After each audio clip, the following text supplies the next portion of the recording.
Welcome to this week's Behind the Poem. All week, for weeks, I've been like, I'm gonna do a love poem. There's like nothing really happening in the world that's inspiring me to do anything, I don't know, political or responsive. And then yesterday, it was announced that the Supreme Court is overturning affirmative action because it's allegedly discriminatory, even though white women have benefited most from affirmative action, and they didn't overturn things like legacy and athlete affirmative action pieces.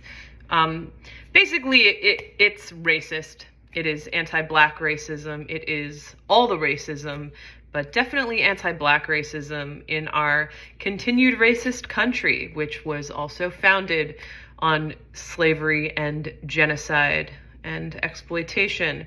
So, unfortunately, in alignment with the history of this country, but it's 2023.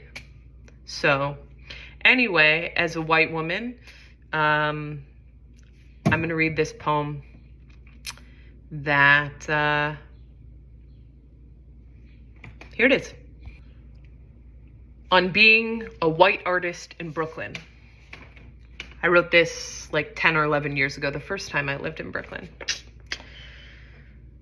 When the realtors came, they dumped etchings of foreign soil into bulldozers, straight into the bulldozers, never hosed the sidewalks with dust of wonder, never planted a pot of urban dedication, only transplanted fully grown crops by the edifice of gentrification.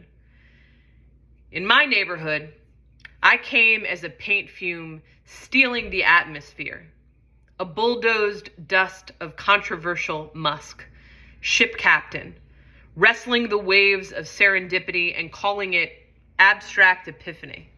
Too white, not enough Jewish, too artist, not enough yuppie, metaphor of paradox, bloodbath of conflict.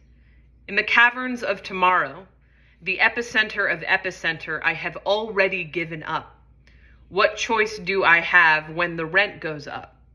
Must I choose another occupation to distill my occupation?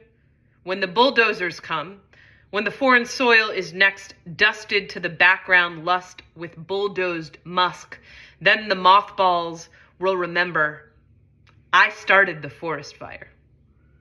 I cried wolf and blew all the houses down. So it's interesting.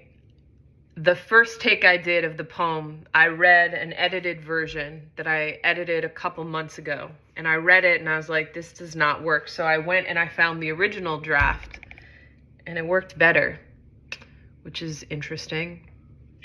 I don't know. Anyway, I think, do I want to push the metaphor of like, it was fine as it was? Maybe. Maybe. Take care, y'all. Have a good weekend. Thanks for tuning in.